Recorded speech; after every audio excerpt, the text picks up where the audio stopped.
Well, welcome everybody to our launch of the image they had painted by Joseph Patry Brown.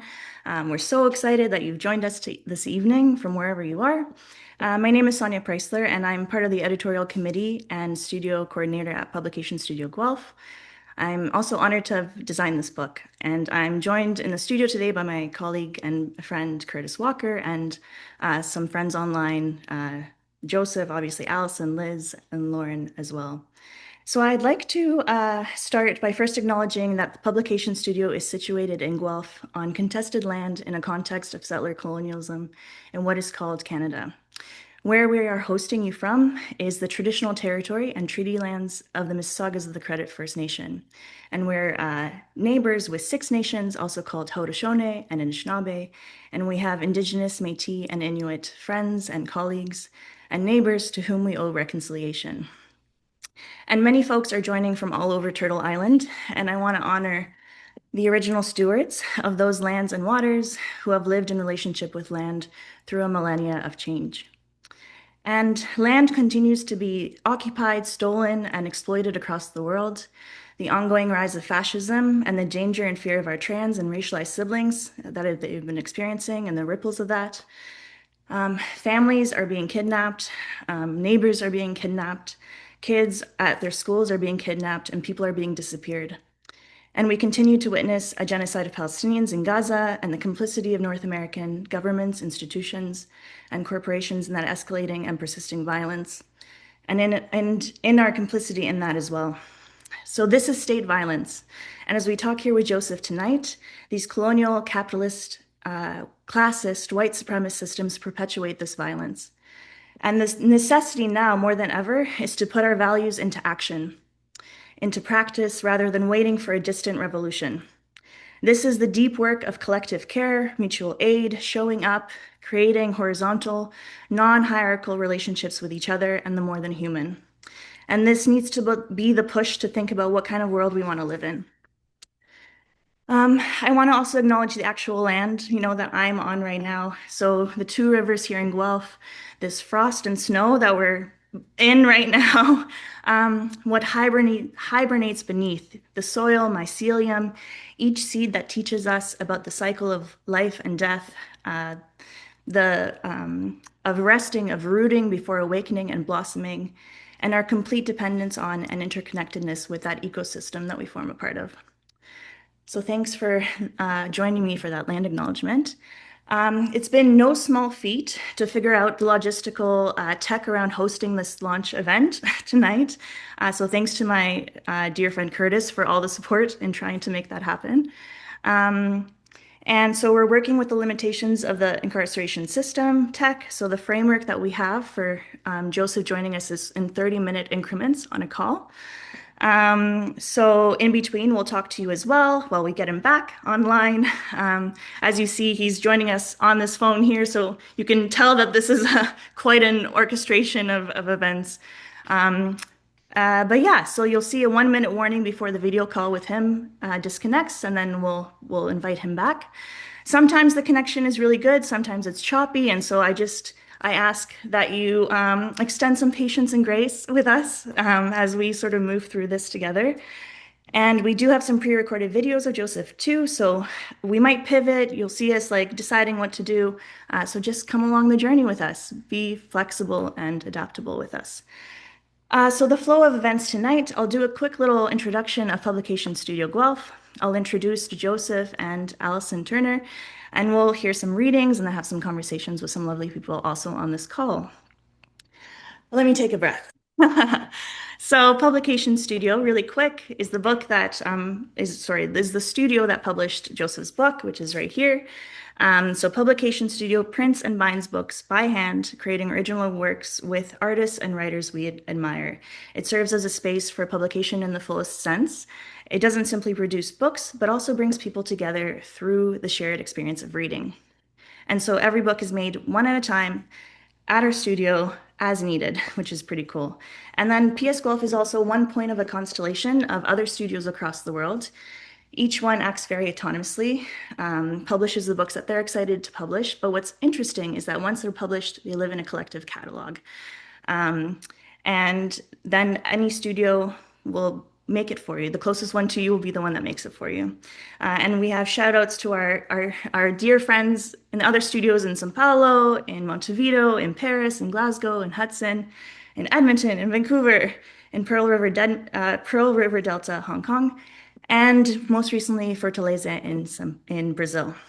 So, without further ado, I would love to introduce tonight's author to you and his editor.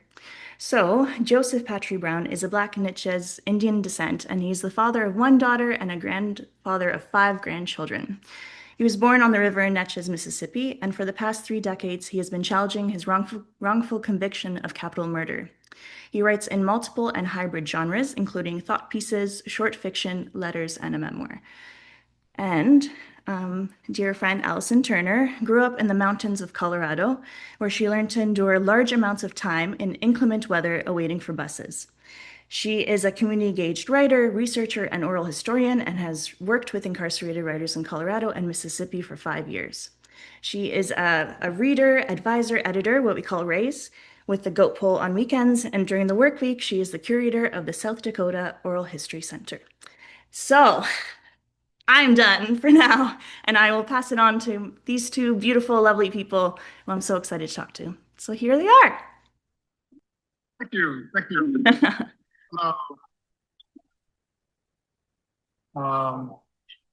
My name is Joseph Patry Brown. I sit here on Mississippi Death Row for the past 2.5 decades. I want to thank my reader advisor, editor, mentor, Allison, making this possible.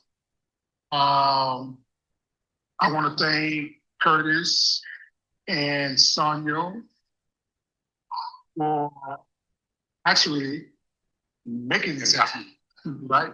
I also want to thank Mrs. Elizabeth Kane. I want to thank Ms. Lauren Rose, my two lovely friends, for joining me tonight to share the experiences that we traveled through over the last couple of years. So I want to welcome you to Marksman Death Row. And I turn it over to my mentor.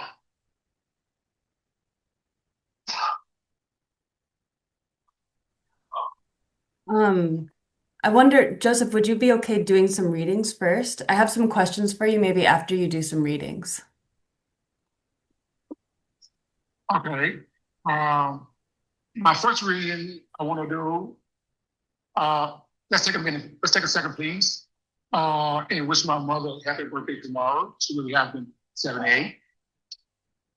Thank you. Thank you. So my first reading is a dedication to my mother. It's called Voices of Sanity, 3 a.m. Conversation. Voices of Sanity, 3 a.m. Conversation. I lay awake on a hard, cold bed. My mother's voice chopping with others inside my head. It stood out plain and clear, and this is what she said. It is easier to free someone else than it is to free yourself. Take the course and keep your focus. Don't get caught up in the hopeless focus. For as you live, you will surely die. Spread your wings so others may fly. Slow and easy will win against this murderous race. Step wary and set a good pace. Watch those Negroes and rednecks around you from start to end. For when it comes to skiing, you have no friend. Mm. Thank you. Mm. Thank you. I think we were going to do a video of you playing or reading the next thing. So for that, I'm just going to stop sharing, and then Curtis is going to share that video. So hold up.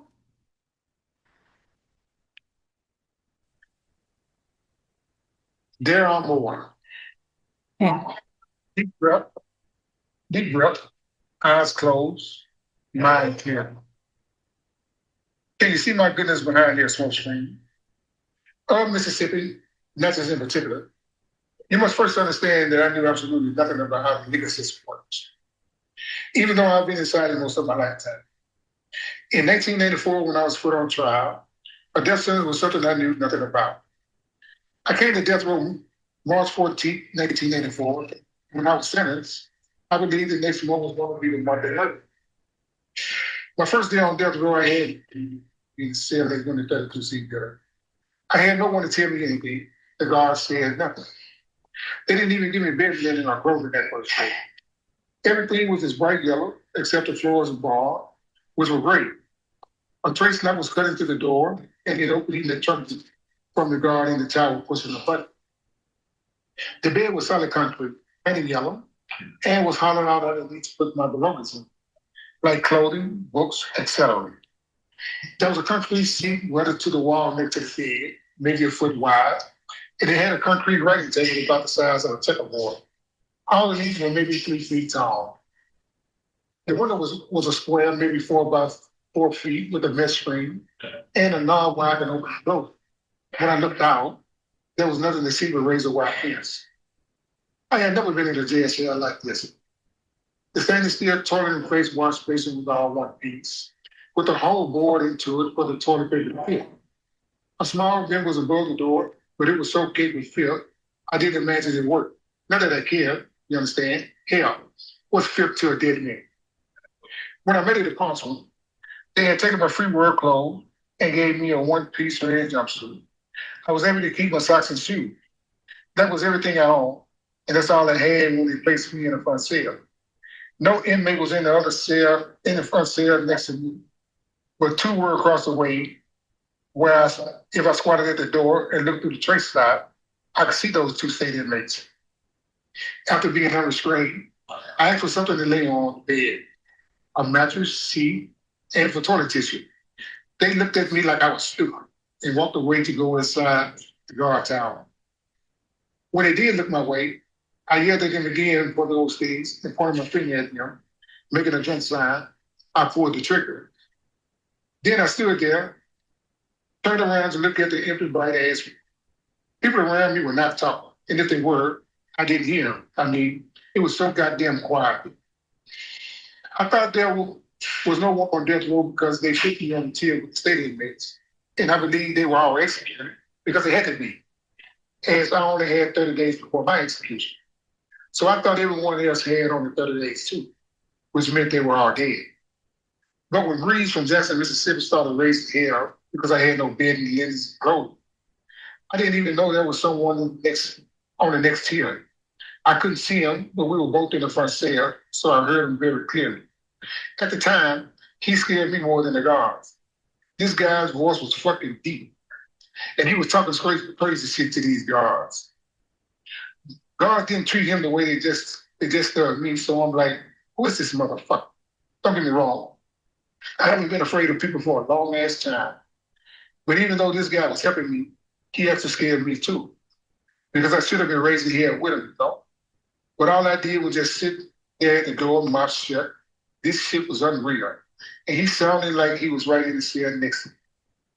Because of Breeze, I got bed linen, toiletries, and an extra jumpsuit. I was given a mattress and a pillow.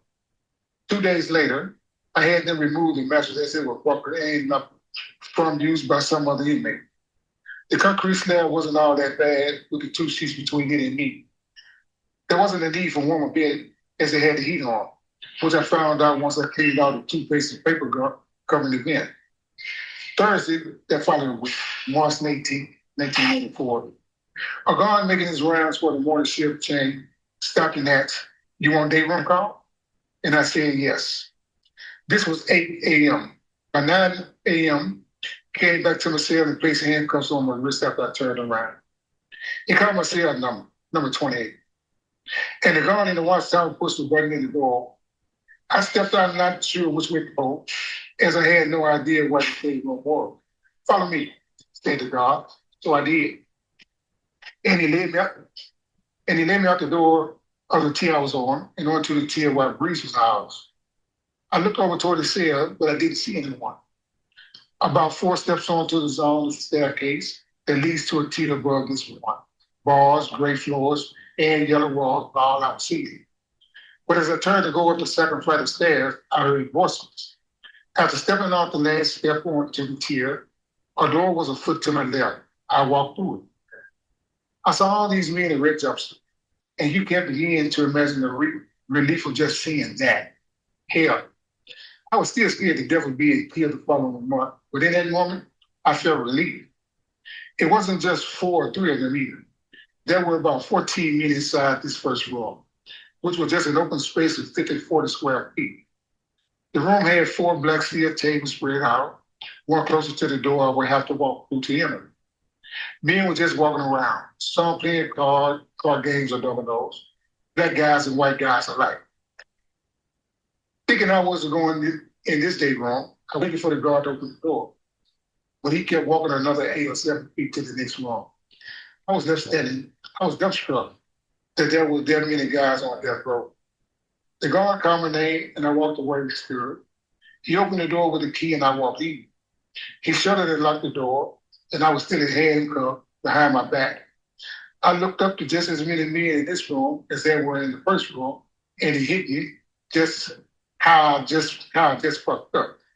Here I am in a room full of murderers, the worst killers in Mississippi, and I have my hand cuffed behind my goddamn back. Shit. Someone can fuck me up or kill me, and I wouldn't be able to do shit.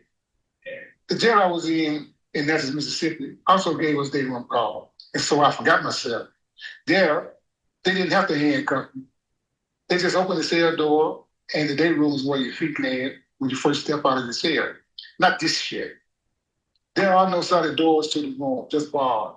So I was standing there with my back to the guard. He removed the handcuffs, and I began rubbing my wrists. Hate wearing the chain. There were 15 guys in this room, and Breeze was one of them. But I didn't make any move to go his way or walk away from the bars yet. I let my eyes roam around the room, and I saw that these men were pretty much doing the same games as in the other room. But to my surprise, no one was paying any attention to me. It was like, okay, you got it, you know. So as they went back to what they were doing before I came inside, eventually I ventured out and watched 4 guys do spades, and they had money on their table. Then I walked to the last table where Breeze was standing because he had to be this really tall guy, kind of muscular. Hands on my head, he heard the voice I kept hearing. I sat next to him, offered my name, and he said his was Breeze. So I thanked him for what he did for me the first night here, as his most definitely was the voice. I asked him how long I get to stay on Rick call, and he said 1 hour. I told him where I came from, and he said he was from Jackson. In prison, you just don't meet someone and start asking blunt personal questions. But again, seeing all these guys wearing red too, it was my day to be a silly motherfucker, I guess. because then I said, how come y'all ain't dead? No shit. That was literally dumb. And I began to stumble over my words and tell him that they were going to kill me next month, April, on the 16th. Fucking dude just started laughing. But I'm not catching the joke, you understand? Because he had to know that's some serious shit I just told him. I was not dumb enough to get mad though, because I heard this dude snap out, and I was not ready for that shit. But after laughing at me, he called 3 others over to where we stood and told them what I told him. I guess this was some running joke shit they were playing on me because the shit wasn't funny. And that's when one of them told me, ain't nobody gonna kill you, player. They pulled that shit on everybody that said it's there. I found out that these 3 were only 3 or 2 years into being on death row, and they don't seem worried at all. We all began talking and asking questions. I learned one guy was from Hazelhurst, Mississippi, another from Tennessee, and the third from Indianola, Mississippi. They told me there was a law I heard that I had to sign up to go to every Monday, Wednesday, and Friday for 3 or 2 hours, and I could learn the law. By this time, my hour was up. There were 4 guards now, and they began handcuffing certain men first, escorting them back to the top tier that I came up on to come to this day room, and more to some tier on the other side of the guard tower, up top as well. I went near the bars as a group of 4 men turned left and began to file past me on the other side of the bar. I noticed a slender guy who passed for anyone walking and talking with a fat guy who needed 2 pairs of handcuffs to put his hands behind his back. He was really jolly too. and laughed out loud like he needed to be heard to speak. Behind the fat guy were two black guys. One with medium beard, brown skin, maybe 5'7". The other was very dark skinned, maybe 200 pounds. I had moved away from the bar by now, because now I was no longer worried about the state murdering my goddamn feet began itching. Yeah, ain't that some shit?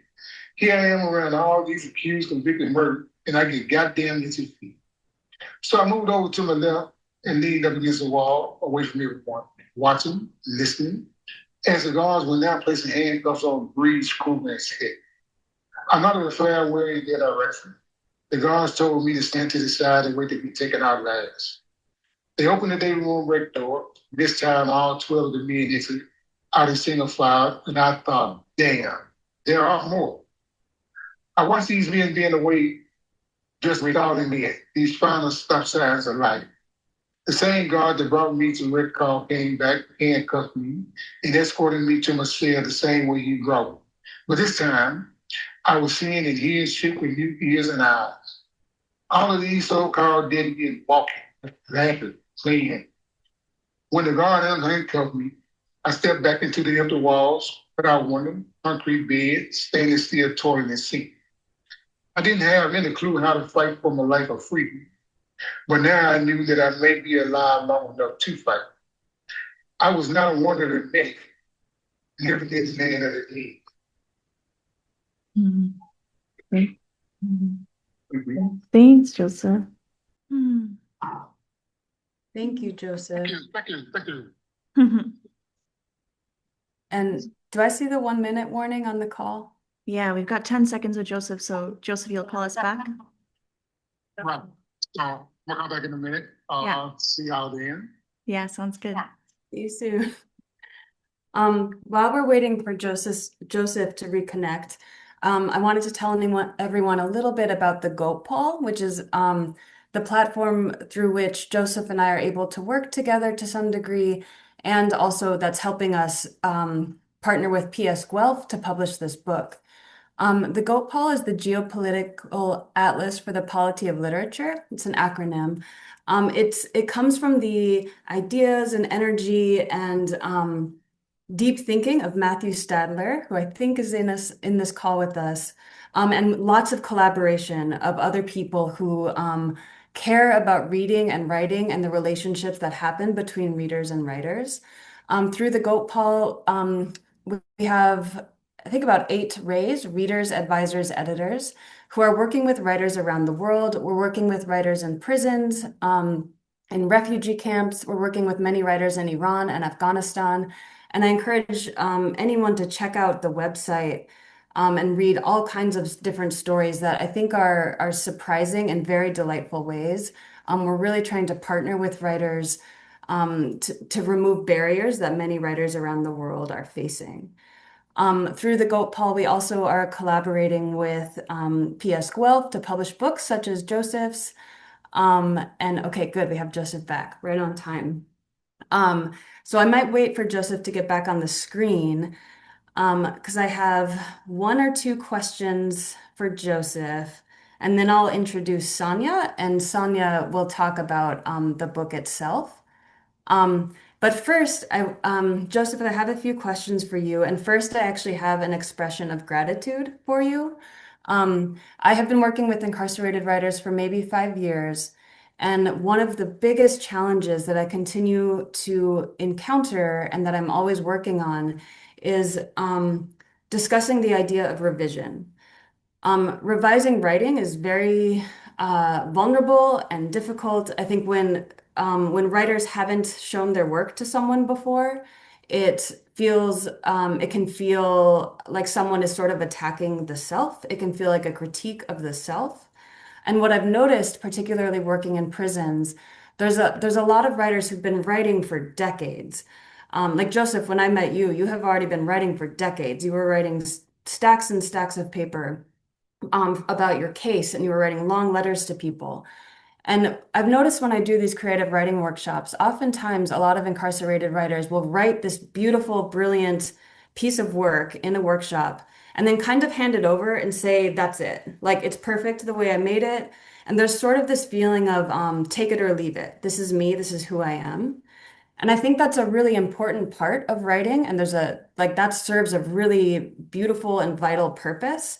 Um, and what you have taught me, Joseph, because Joseph, you were immediately open to revision. I would offer feedback and suggestions and ask questions. And you kind of leaned into that rather than stand away. What you've really helped me realize is what revision does, which I think it's instead of saying, that's me, take it or leave it, what you're doing with your revising is saying, that's me, don't leave it, please take it. It really matters to you to connect with readers. And so you've helped me realize that revising is really trying to find this middle ground between writer and reader. And it's insisting that that you know it's important that readers do hear you, that they do connect with you. So I'm really grateful to you for that. And my first question around that, I'd love to hear so you have written this book, and you've done a lot of revising. And I'd love to hear what it was like for you to encounter revising, to start getting feedback because like I said, you've already been writing for a long time when I met you. What was it like for you to encounter feedback and start responding? Um, thank you. Thank you. Well, my writing before right before I started creative writing, um, I was writing in a way to where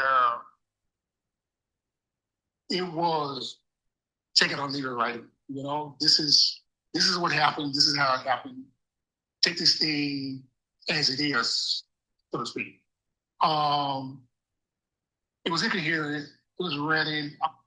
I'm raising a lot, whatever, right? But when when I started learning what you were teaching me about revision, I began to understand that I wasn't talking to people. I was talking at people, you know? So they wasn't hearing me. And when I started getting the feedback where I was getting responses that okay, I feel like someone's not hearing me now. I feel like someone's paying attention to me now. It changed my way of thinking as far as again, I take it or leave it writing. And I realized that I wasn't writing for me per se, but I was writing for everyone around that was going through the similar thing that I was going through. And I think revision helped me understand that this thing is bigger than me. That this thing needs to be told in a certain way.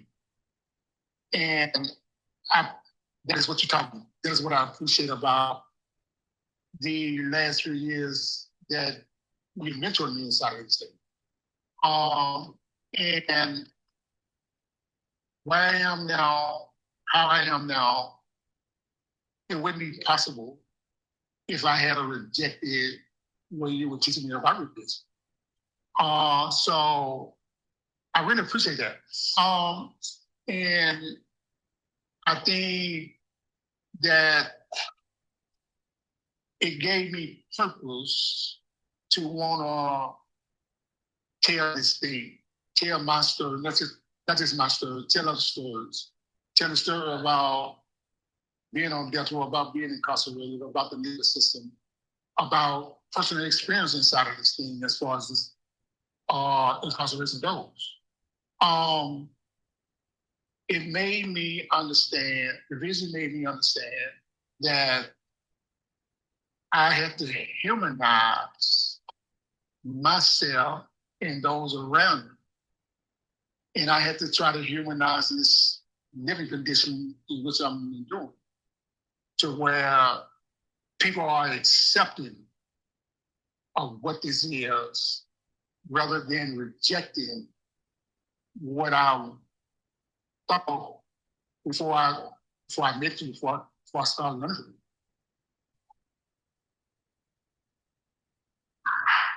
Um, so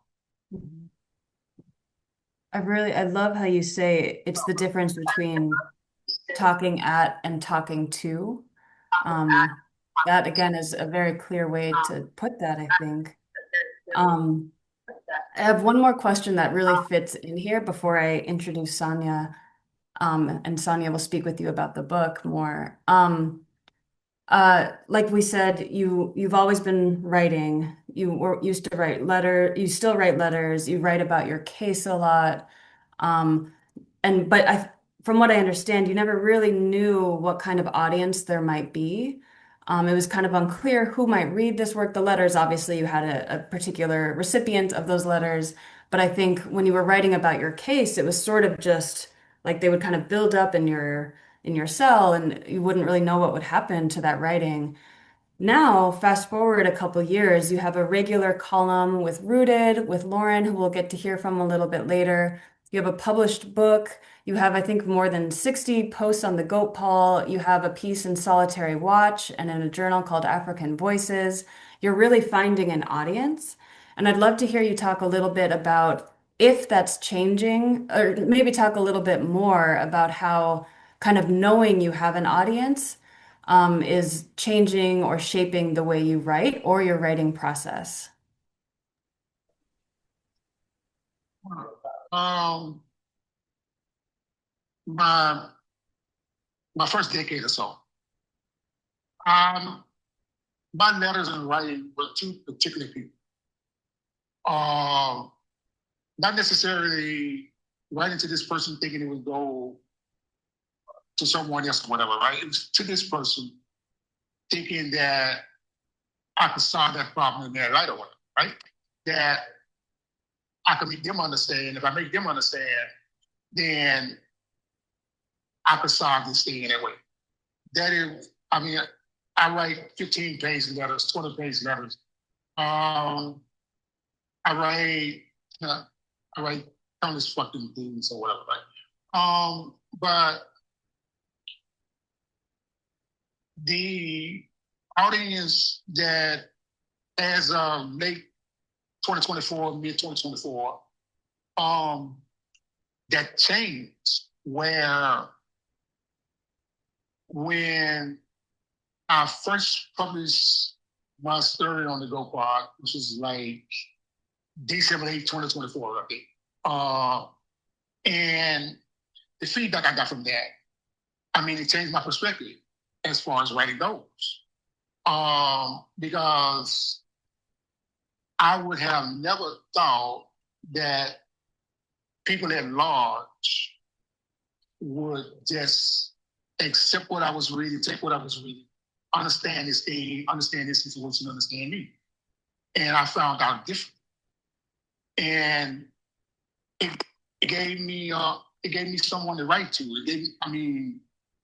It gave me a place to write to that I knew was circulating to other places, other people, and the feedback that I was getting from them, it was positive, and it made me want to do more. It made me want to write more. It made me want to branch out into different forms of writing. You know, not just memoirs, but I'm talking poetry. I'm talking fiction and so far. Talking screenplays and so far. It made me want to search out different places to find different people because now I know someone somewhere other than the person that I'm writing to. There are others listening to this thing. There are others wanting to know more about us. So that changed again. That audience changed my perspective. How I go about talking about this thing, writing about this thing, wanting to be a part of this community of writing. That don't get me wrong, it's called creative, right? I'm not creative, right? But it's creative in a way to where I didn't have to change my core in what I talk about. You know, it was creative in a way that I changed my style in how I approach what I talk about. You know, I wasn't renting anymore. Um, it wasn't all anger talk. It was like conversational in a way. It was like me wanting someone to actually hear me now rather than me demanding someone hear me, you know? I mean, so when I when I began with the Go Five, um, that was a great house. And then Lauren came. I mean, I really wanted to write for Mississippi, right? You know? Because I really wanted Mississippi to know this. I mean, I wanted Mississippi to be my biggest audience inside of this whole thing. And revision helped me to where when I talk about Mississippi, I try to talk about my love for Mississippi as a Mississippian. Um, um, I'm a netizen. I'm a netizen. I'm a Mississippian. I'm. This is where I come from. This is where my roots are. Uh, I understand why I am. I understand what I'm going through, this and that. But I want to respect and love the people in the state in which I come from because it's not necessarily the state as far as the citizens go that I was angry with, I was upset with. It was this audience that I most wanted to understand what this story is. I wanted them to know the image they had painted as far as me, as far as others. I mean, here I am, right? I have no change on my lips, you know? I tell a lot, I don't. I'm not bitter. Um, I'm not all of these things that people would think when they think of people on death row, when they think of people in cages, when they think of people in prison. Um, so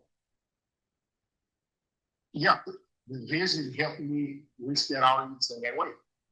Uh, you helped me reach people in that way. Not necessarily the vision. I mean, you told me that I had to write in a certain light and not in a certain darkness, which I was, where I was screaming out, yelling, grabbing, what. Now I reach out my hand. I have an open hand. I reach out my hand. Um, Again, that's not a lot of joke. I do shit, you know. I'm in a dark world, but I'm in a better world. I'm in a better place. I mean, look who I'm surrounded by, right? Um, I've I've met beautiful people. I've met beautiful people since I've changed their style of writing, and these people have shown me that yeah, it was possible for me to produce this book. It was possible for me to be on this stage tonight and talk about this. Whereas I never thought that this was possible to begin with, you know? So yeah, I give nothing but thanks for that. Thank I'm grateful, you know? I'm only gonna take uh reject one of the things you just said, which is that you're not creative. I think you're very creative, and the reason I know that is because when you and I started working with Sonia to turn all of this writing, to turn some of your writing into a book, you brought up lots of like wild ideas that I lost you on like second four, and Sonia was like, "Okay, cool, yeah, we'll do it." So that told me Sonia's a genius and that you, Joseph, are a genius, and you two were a good pair for creating this book. On that note, I am going to introduce Sonia, and then Sonia and Joseph will talk a bit more about the book. Um, so Sonia Preisler is a queer, non-binary designer and bookmaker, affectionately known as a book doula, interdisciplinary collaborator, and dancer. They immigrated from Poland and currently live and work on Dish with One Spoon Treaty Territory in so-called Canada. Sonia is the studio coordinator at Publication Studio Guelph and a project coordinator at Musagetes, a Canadian arts foundation that investigates the role of art in addressing the fault lines of modernity. Their practice is rooted in the intersections of storytelling design, archiving, and bookmaking, which they understand as forms of action and as ways of weaving collective memories and actions of resistance. Outside of the studio, they also play drums in the queer post-punk band Tube Top. And we owe Sonia so much thanks for this book, and I'm so excited for them to speak to us now. Thanks so much. Yeah, this was such a fun book to design. Joseph, thank you so much. I guess I wanted to know, how did you decide on the format of this book? And what was your decision process? Because like Allison is saying, you are so creative. You had so many ideas about what you wanted. You knew what you wanted. And I want to hear more about that. I want you to share that rather with our audience. Hello, thank you. I mean, you're amazing. I mean, for the simple fact, you're amazing for the simple fact that I could give you my ideas and you could actually see what the hell I'm talking about, right? It's that easy. So the fact that you follow my mind that way. But I wanted to paint a certain image where I could tell a certain story about myself and others. And I wanted to tell this thing in a way where it talks about, again, I'm a Mississippi, and it talks about where I come from, how I come up, and so forth. And I mean, it's amazing that, the simple fact that you knew what a fucking Mississippi whirlpool was, right? I mean, so, that's what they did. That and all, right? And then you captured the color of the mud. Muddy Waters, yeah. I think was your prompt. Yeah. Muddy Waters, yeah. Muddy Waters. Yeah, Muddy Waters, right? So the fact that, I mean, you're Canadian, you know? I mean, I never thought of it, like Mississippi mud, right? You know? But you saw that in the way that I was trying to explain it. And you produce what was inside of my mind in the way that I wanted it done. To where I'm thankful and really grateful for that. But I wanted this book to I wanted this book to travel in a certain way inside of the story, and people could see the picture that I'm trying to paint one way or another. I wanted people to walk with me through the beginning of my process to where I am now. And you laid that format out. I mean, the graphics, I mean, they falling into the world through that struggle that I had to endure through everything. But I love the fact, I don't know, maybe it was my idea, I'm not sure. I mean, I was doing so much thinking about it. But the fact that you turned this thing around where I could sort of reminisce about this thing with others. this process that I'm going through, instead of I can sit down and tell this story and take people back in time about this and about that, rather than drag them through time of me going through this thing. And that was unique in a way.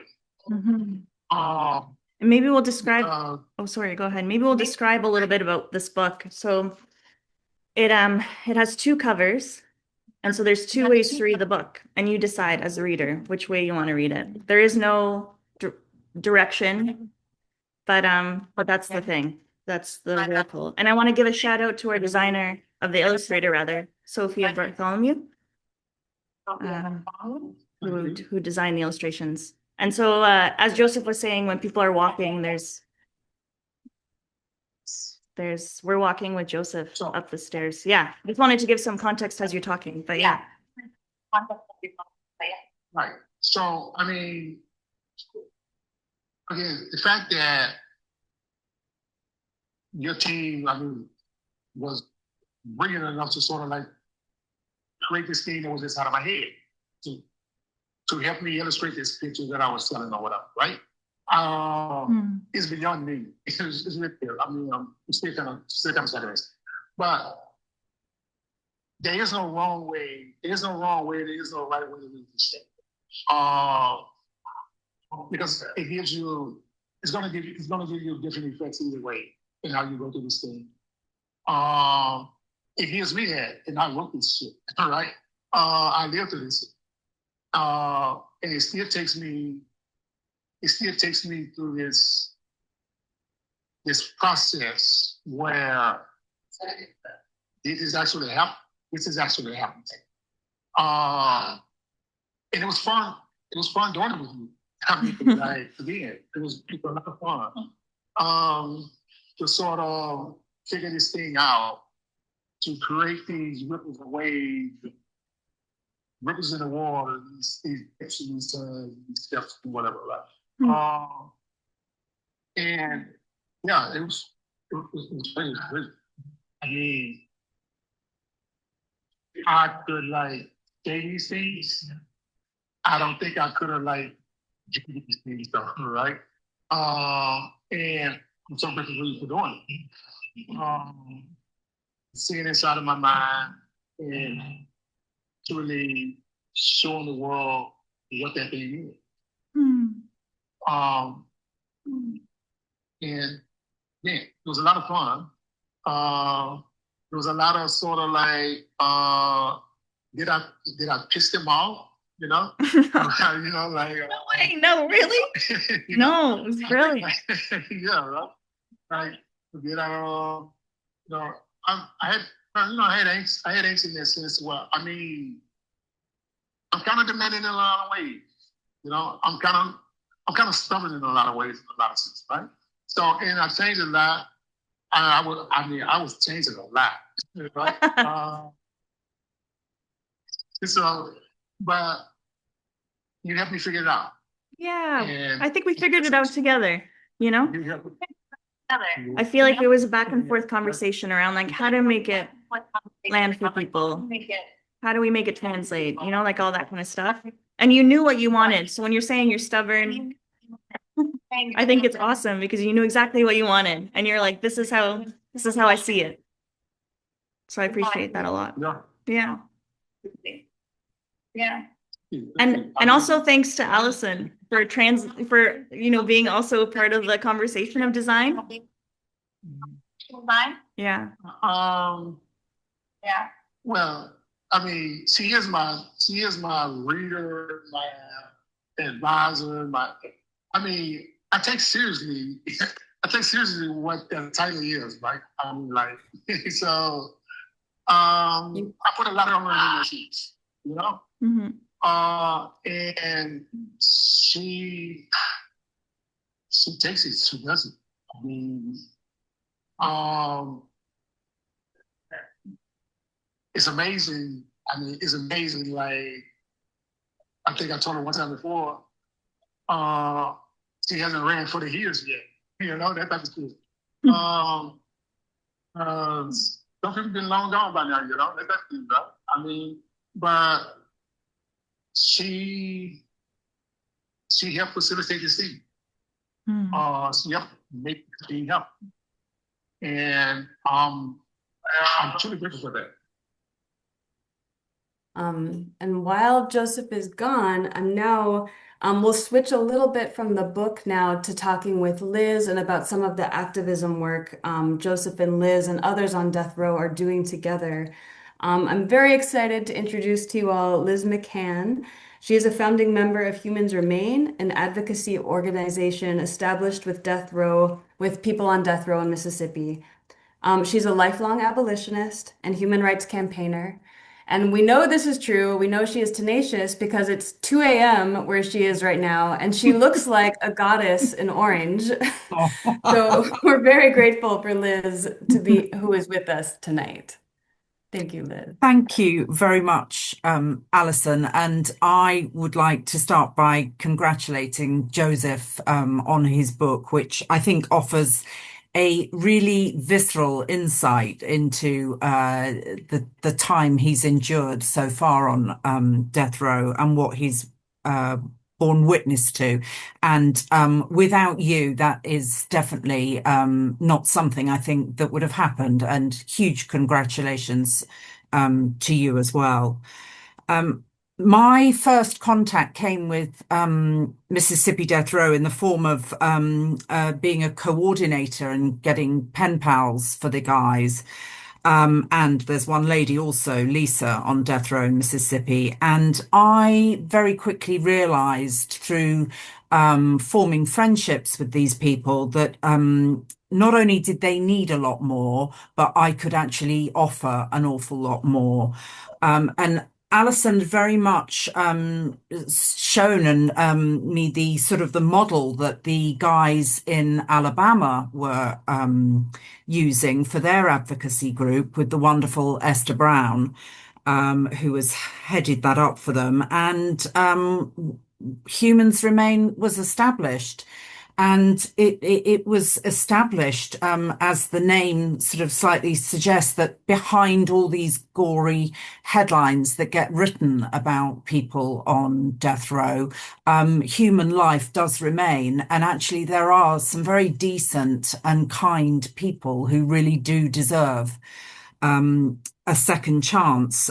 Most of the people that end up on death row come from often traumatic, neglected backgrounds with chaos, abuse. So they really start their lives with their hands tied behind their backs in many ways. And then that seems to offer this pathway to death row where their hands, the tied hands behind the back just end up being handcuffed. And it was a story that I thought it need to be told that it's not about guilty or innocent. There's both, obviously, on death row. Mississippi has had three exonerations, I beg your pardon, within the space of 4 years. So there are innocent people on death row, and we talk about those a lot on our Humans Remain website and on our social media. But Joseph and I very much got together with the idea of advocacy. And I'm going to say it, Joseph, I think you're every bit the sort of the hustler and the antagonist that I am. And we're both quite good at getting our point across, and we are going to do that within the state. So we do write to elected leaders, we do write to these state legislators, and our point in doing that is that we very much want to confront the issues of death row within the state. We want to debate the issues, and we want to educate people. There is nothing decent about the death penalty. And for good reason, every country bar one in Europe has eradicated it. And it would be very nice to see what was once a very prominent and decent country Clearly, the US is going through a very difficult time politically. It would be very nice to see the US drop this regressive punishment and move forward with a more equitable form of justice and make sure it's justice and not vengeance. And that's really what I think we are doing. I think we're showing that.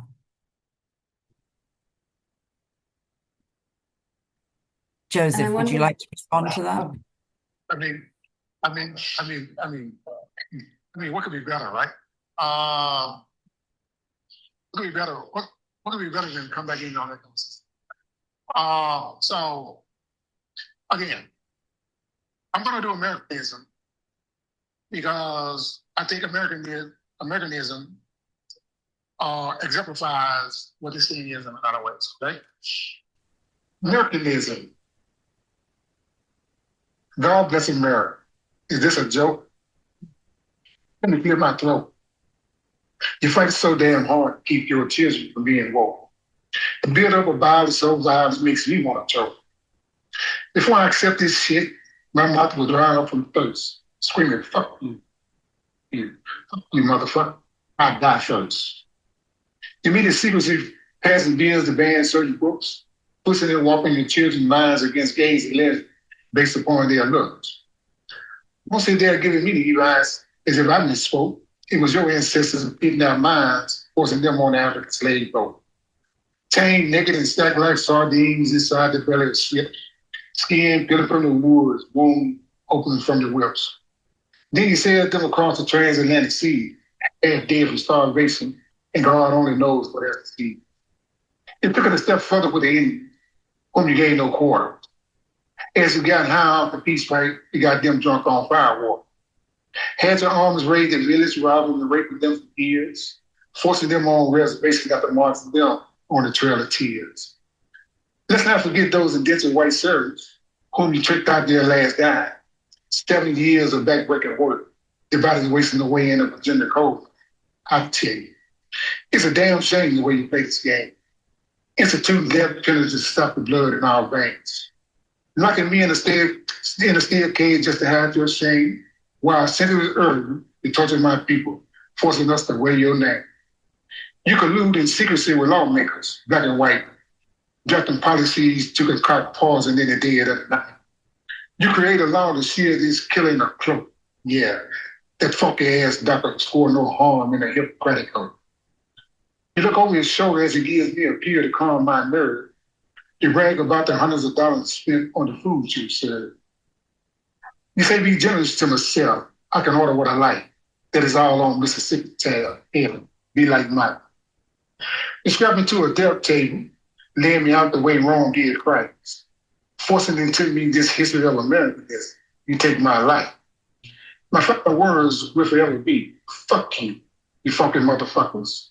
Even decades in a cage, I live free. Mm.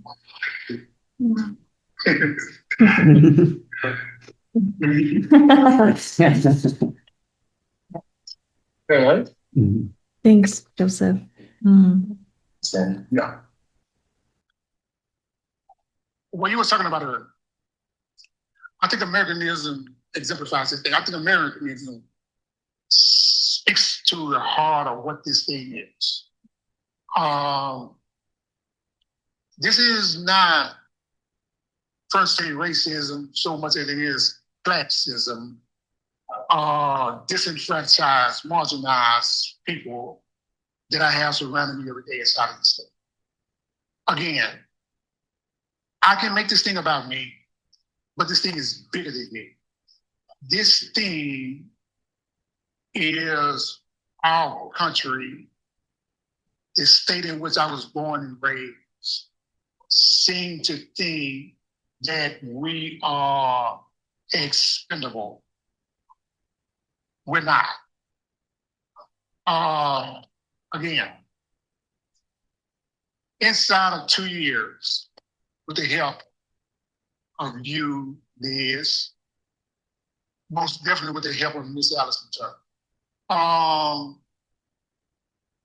I have shown that I can live inside of this world and keep my humanity. And when you and I began talking about human remains, it is that humanity that I wanted to show, that I wanted people to see. Because when people think of Mississippi, they think backwards. They think caveman type shit, you know? People running around barefoot in the woods with fucking spears and all this fucking shit or whatever, right? But I am surrounded by talent. I am surrounded by generous people. I am surrounded by thoughtful people. And that is what I want human remains. That is what we want human remains to show the world, to show Mississippi. That you're not killing some fucking animal. We're not animals. We're not foaming at the mouth, you know? We're not raging. We're not killing each other. You know, we're not harming each other. This is in a dark world of loving environment. And it's sad to say in a lot of ways, but I am proud to be surrounded by men with characters such as this. Because it allows me to know that we are not what they make us out to be, what they paint us to be, that thing, that boogeyman. We're not a boogeyman. We're human beings. And when you began doing what you were doing with these days, you gave us the opportunity, you gave me the opportunity to showcase that. And I feel very grateful for that. I mean, trust me, there are going to be a lot of motherfuckers hate you. But there's a lot of motherfuckers who love you for what you do. Because you care about the guys on death row, not just me. You care about the guys on death row. You don't think of us as, I want to do this individual person, I want to do that individual person. Like, you want to make sure that each guy on death row has an opportunity to showcase themselves in a way where people understand that they are not their worst mistake.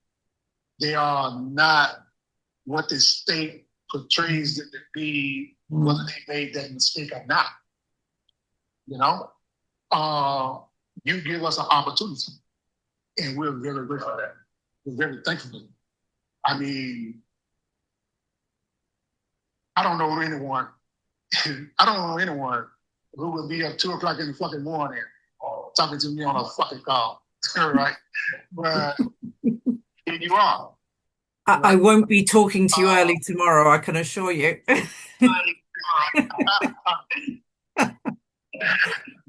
Yeah, but it's that. I mean, it's that love, it's that quality, it's that spirit that you bring inside of this thing to make human remains what it is. You made us a first in so many ways. We are the first established anti-death penalty organization inside of Mississippi, right? We're the first anti-death penalty organization inside of Mississippi who has been elected to the World Death Penalty Organization. You know, I mean, we have created so many fucking firsts inside of this thing, and we're continually going so in such a short amount of time. That speaks to who you are. That speaks to your character in the way that you care about us inside of this team. Again, I don't speak for me. I speak for the guys around me. we are very much appreciated on what you do and how you do it. You know, we have no problem with what you do. You know, do what you do, Chelsea. Um, Fight for us as we fight for ourselves. And we thank you for that. I thank you for that. Um, so so but it also speaks to, I mean, it also speaks to my reader advisor, editor, mentor, so say all this person who wear all these hats, right? That she's so intertwined, Miss Turner is so intertwined inside of this team. With making this thing a success, I guess you would say. Making this thing possible. I mean,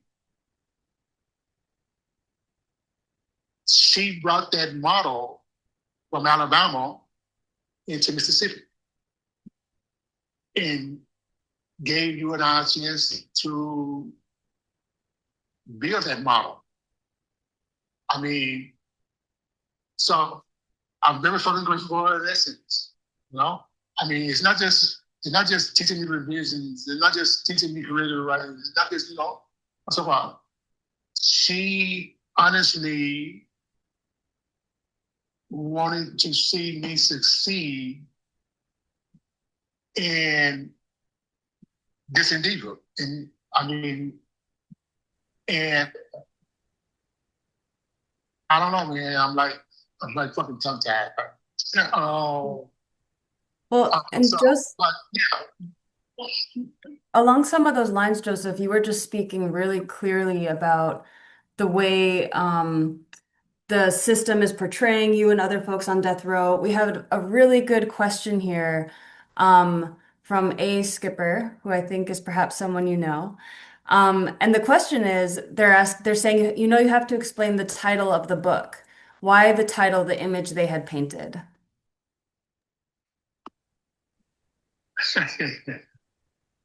um, well, I just found out the other day, right? In some circles, the title should be The Image They Painted, right? And the question became the word had.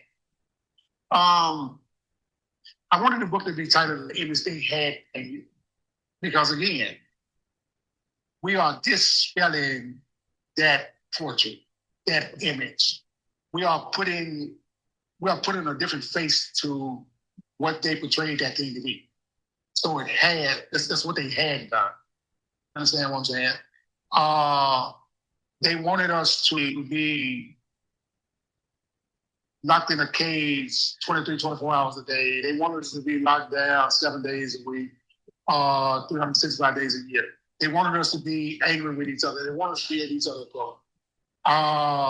They wanted the public to think that every time we open our eyes, we were at each other's throats. We could not be trusted. We had to be confined in such a way where whenever I left out of a cell, I had to be shackled down, hand and feet, to where I could barely move, I could barely walk, all of this or whatever. That's the image they had painted. And I wanted people to know that image that they had painted is not that image that you see. That is not what you see. You see us. You understand what I'm saying? Again, I have no chain on my wrist. I have men walking around me, and before I think these men harmed me when they walk past me, my first thought is these men would give me a hug before they harm me. You understand what I'm saying? If I am asleep, these men will make sure I wake up to eat. If I am hungry, these men will feed me. If I am thirsty, these men will give me drink. All of this. I mean, that the image they had been is vastly different from that. And so I put that word had because that image no longer exists inside of what we do, inside of what I do. But that's what it has been for over 30 years since I've been here, up until the last few years. So I want to dispel that. I want people to understand that, yeah, I live in a closed, confined world around, raised around, electrified, this, that, and so forth. But every day I wake up, I don't wake up angry at the world. I don't wake up cursing the world for this, that, what I don't have, what I can't get going around, because I am around people who love me rather than dislike me in a lot of ways. Don't get me wrong. I'm not 100% likable, but we respect each other enough to know that we want to be in communication, socializing, and doing things with each other. You know?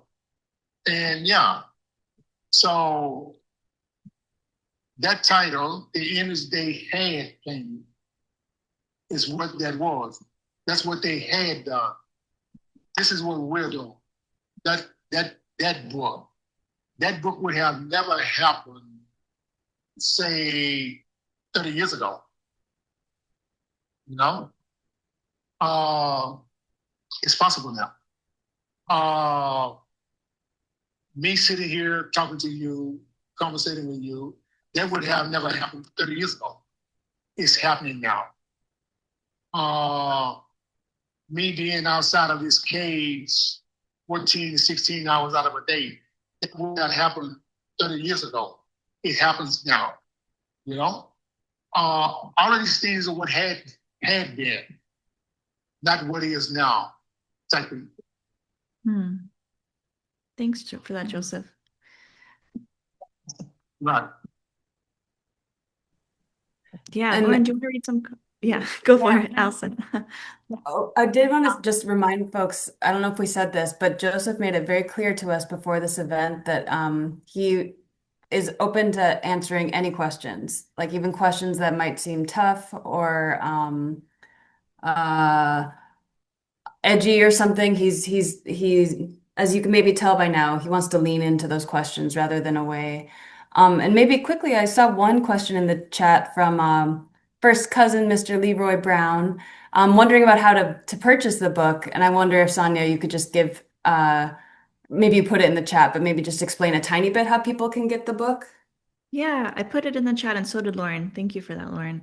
So yeah, the book is available at publicationstudio.biz, and you'll be able to find it on that website.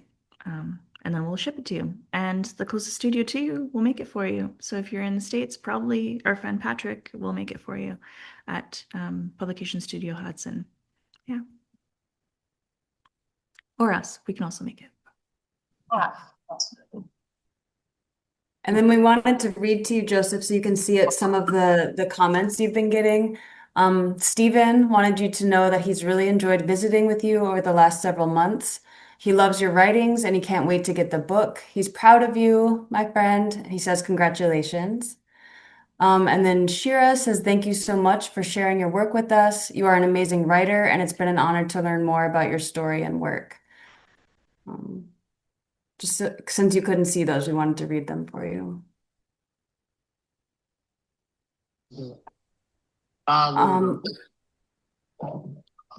And I might, oh, were you going to say something, Joseph? No. I'm listening. I might introduce Lauren Rhodes now. She has appeared on she's gracing us with her presence this evening.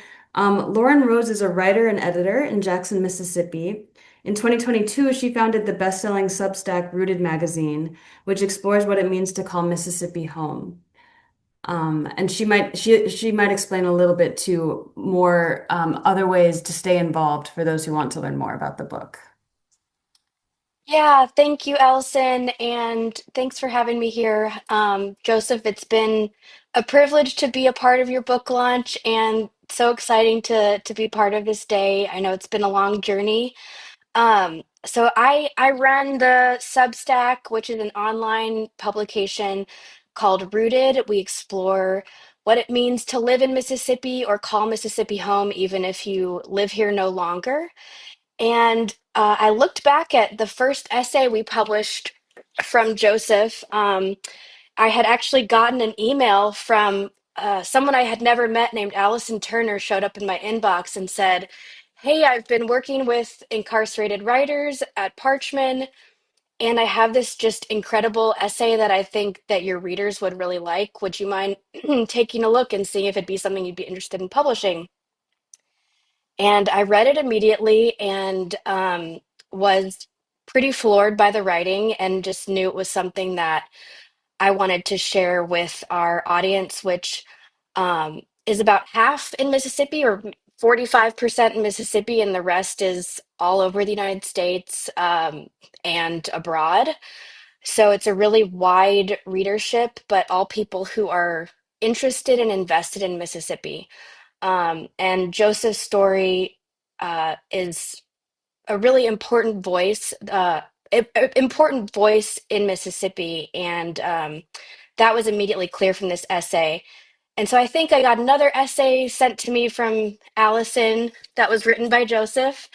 And then it became clear that Joseph is a very prolific writer, and the writings weren't going to stop. And so why not turn this into a monthly column?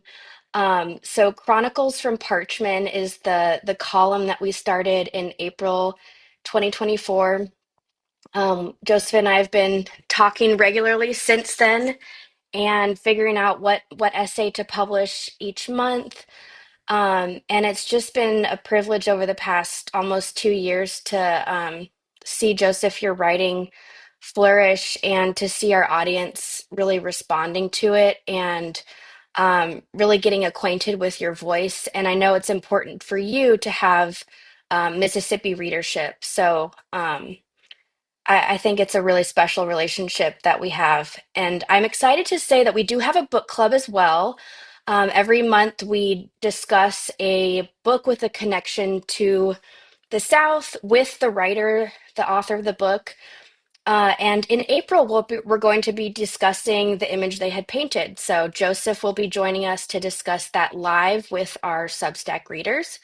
And I will paste those links into the chat so that anyone who's interested in ordering the book, reading it, joining us for the chat, once you read it and have questions, or you don't even have to read it, just show up and be a part of the discussion. It's going to be a really special moment. So stay tuned. We'll announce that date, and that will be in April. And before we lose you, Joseph, we had another question from Stephen asking if maybe if Sonia could show the two covers of the book and hoping if Joseph, you could talk us through them, talk us through the covers. I'll first show this one, Joseph, to you. Right. Okay. So the first cover is Falling into the Whirlpool. That is me falling into the justice system, me going through the process of death row, me going through the legal system, me not knowing how I'm going to survive sticking into a world. Anybody from Mississippi know we have a lot of fucking world, right? And to be trapped in the whirlpool is very dangerous. And a lot of people, they don't know how to navigate that thing. So I wanted to portray me falling into that thing, falling into the justice system in that way, where I didn't know anything. I had to hold my breath and hope I survive, right? Uh, so I was panicking. I had to struggle. I had to do all of these things. So, We're gonna lose you, Joseph, just saying in 20 seconds. right. So I wanted to portray that feeling of being sucked into a whirlpool and how someone is thinking they're gonna die by being trapped inside of it. That's what inside of the legal system. All right. We'll get him back and he'll tell us more about the other side of the cover. But I'm also mindful of time, so we have 5 minutes left. Yeah. We had one more really great question. I hope we have time to answer, but I will try to be mindful of time also.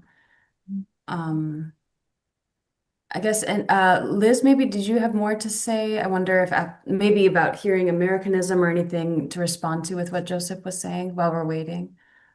Well, I mean, I think Joseph sort of constantly really hits the nail on the head. He's sort of picked this whole thing up and shaken it out for us all to see and hear. And I think his writing actually on all of this is exquisite because it really gives an insight, an authentic insight into death row and the lives that these ladies and men end up enduring. Um, and it's not often that you hear that. It really isn't. Many people on death row that want to write don't want to write about death row at all. They want distraction writing, therapeutic writing, where they write about happy things that are nothing to do with prison life. And I think what I admire so much with Joseph is his willingness to confront all of these issues. And it's turned into a great sort of partnership in terms of somebody that wants to campaign, as somebody like me. So it just is a great place to start, really. And sorry to, I always wish we had more time, but we have 4 minutes left, Joseph, and I wanted to make sure you heard these two last questions from your nephew, Vic. Vic says, you talk a lot about this love-hate relationship with Mississippi. Did it take time to find that balance? Because from the outside looking in, it seems like a state that has taken so much. And after you answer that very hard question, he asks, what's next for you? Well, I mean, as long as I'm on that road, right? Yeah. As long as I'm on that road, I want to have that love with Mississippi. I mean, love doesn't diminish for where I come from. Not where I come from. It will go, you know what I'm saying? But finding that balance, I mean, I had to go through what I did. I was bitter. I was angry. It was a whole thing. But I had to excel at I know where I fucking go. I hate what this state does to me. But yeah, I just want to go home, right? I want to be home. I want to be around my loved ones. I want to be around my friends. I want to do all of these things. I want to be in the community. I want to be in the city. Yeah. The next step for me is to find a way to end this ordeal for me personally and for the men around me who suffer the same thing. This should not be. Mississippi should not be sanctioning murder on his own citizens. And I think this ordeal has made me realize that in here or out there, this is my life now. This is my life work as far as this thing is concerned. I am one of the disenfranchised. I am one of the marginalized. I am one of the poor. I've lived on death row with absolutely nothing for over 3+ decades. So I know what it feels like. I know what it feels like to wake up knowing that you killed, you dead the next day type shit. This shouldn't be. I want my lasting thing to be that Mississippi comes to the understanding that killing is not that else. Murdering men and women and calling it justice is not justice. It's fucking murder. Mhm. There's no fucking way around it. Killing is killing. Whether you can put it in any kind of way you want, but Mississippi is killing. It is killing in the name of people that is not even being truthful with about how these people are going through this process. I had to learn this process. The men around me had to learn this process. We started from nothing to where we are now. Not because Mississippi gave us anything. Mississippi never wanted to give us anything in that regard. But I want to give thanks for this thing and this one thing alone as far as Mississippi goes. The current administration has given us on death row the opportunity to do what I'm doing now. And that is showcasing who we are. And I want to take our opportunity. I want to take every opportunity I can get to showcase who we are. That is me going. And when you say administration, you're saying the administration of the penitentiary, not the government vibes. Right. Yep. Just wanted to make that. Definitely. Yeah. No, I know. I just wanted to make that distinction, especially for, yeah. Right. But the current president administration, right? Mm. We have been accommodating to us in any administration there. And I'm grateful for that. It's just too bad I can't sing their praises, but they fucking deserve it.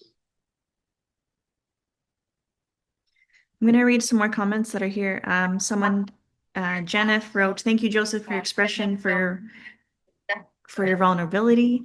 And then Collins Brent wrote, "Joseph, when I first came to Life Row, I was pretty apprehensive. Since I have met a lot of you, in my opinion of you guys was 180 degrees wrong. Great that they have been giving this opportunity." Yeah, sweet. We love you and we thank you for this opportunity. I love you and I thank you for this opportunity. This has been fucking awesome, right? I'm gonna sleep for a week. Probably. Amazing. Well, thank you again for joining us, Joseph. I want to be mindful of time because I know we said 9:30 we'd let people go, but thank you for this book, for this gift. And congratulations. We're so thrilled. And thank you everyone who's joined us from home. We're so thrilled that you were able to chat with us. And thank you, Liz and Allison and Lauren and Curtis for being here. Appreciate you a lot. And yeah, if you want to put more questions in the chat, you're welcome to do so. We're going to be releasing some answers with Joseph in the next couple of weeks and months. So if you have questions, shoot them to either Liz or to PS Guelph on our Instagram or Facebook, or just right now in the chat too.